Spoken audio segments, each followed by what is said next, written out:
I was here 4 years ago, and I remember at the time that the talks weren't put online. I think they were given to TEDsters in a box set of DVDs, which they put on their shelves, where they are now. And actually, Chris called me a week after I'd given my talk and said, "We're going to start putting them online. Could we put yours online?" I said, "Sure." Every education system in the world is being reformed at the moment. And it's not enough. Reform is no use anymore, because that's simply improving a broken model. What we need, and the word's been used many times during the course of the past few days, is not evolution, but a revolution in education. This has to be transformed into something else.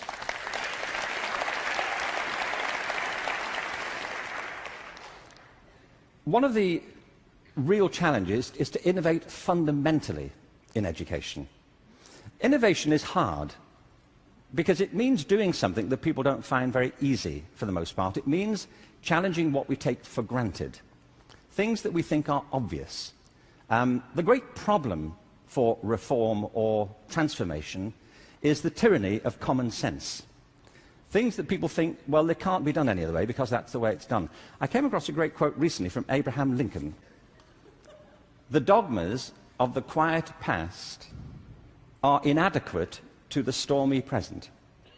The occasion is piled high with difficulty, and we must rise with the occasion." I love that. Not rise to it, rise with it. As our case is new, so we must think anew and act anew. We must disenthrall ourselves, and then we shall save our country. I love that word, disenthrall. You know what he means? That there are ideas that all of us are enthralled to, which we simply take for granted as the natural order of things, the way things are.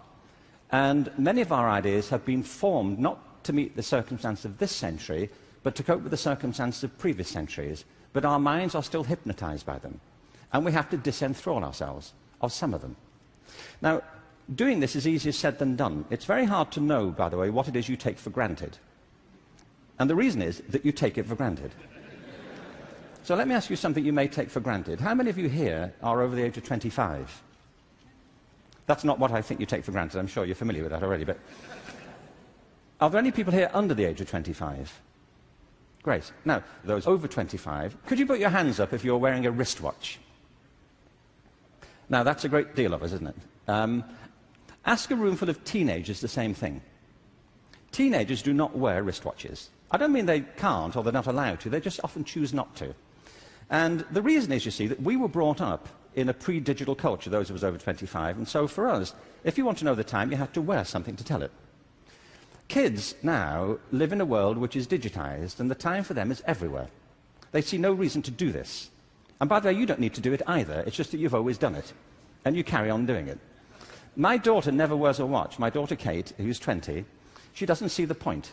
You know, as she says, you know, like, it's a single-function device. You know, like... like, how lame is that? You know, and I say, no, it tells the date as well. You know, it has multiple functions. But you see, there are things we're enthralled to in education. Let me give you a couple of examples. One of them is the idea of linearity. That it starts here, and you go through a track, and if you do everything right, you will end up set for the rest of your life. Everybody who's spoken at TED has told us implicitly or sometimes explicitly a different story. That life is not linear, it's organic. We create our lives symbiotically as we explore our talents in relation to the circumstances they help to create for us. But you know, we have become obsessed with this linear narrative. And probably the pinnacle for education is getting you to college. You know what I mean? Human communities depend upon a diversity of talent, not a singular conception of ability. And at the heart of our challenges,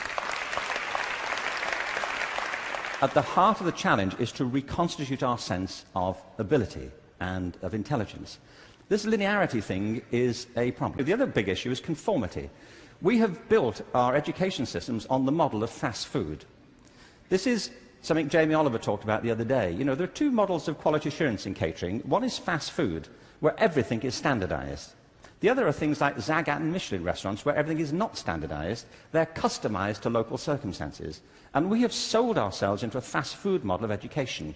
And it's impoverishing our spirits and our energies as much as fast.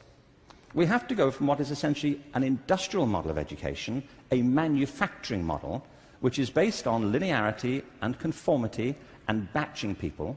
We have to move to a model that is based more on principles of agriculture. We have to recognize that human flourishing is not a mechanical process, it's an organic process. And you cannot predict the outcome of human development. All you can do is, like a farmer, is create the conditions under which they will begin to flourish. So when we look at reforming education and transforming it, it isn't like cloning a system. There are great ones, like KIPS, it's a great system. There are many great models. It's about customizing them to your circumstances and personalizing education to the people you're actually teaching. And doing that, I think, is the answer to the future, because it's not about scaling a new solution. It's about creating a movement in education in which people develop their own solutions, but with external support based on a personalized curriculum. Now, in this room, there are people who represent extraordinary resources in business, in multimedia, in the internet. These technologies, combined with extraordinary talents of teachers, provide an opportunity to revolutionize education. And I urge you to get involved in it, because it's vital not just to ourselves, but to the future of our children. But we have to change from the industrial model to an agricultural model where each school can be flourishing tomorrow. That's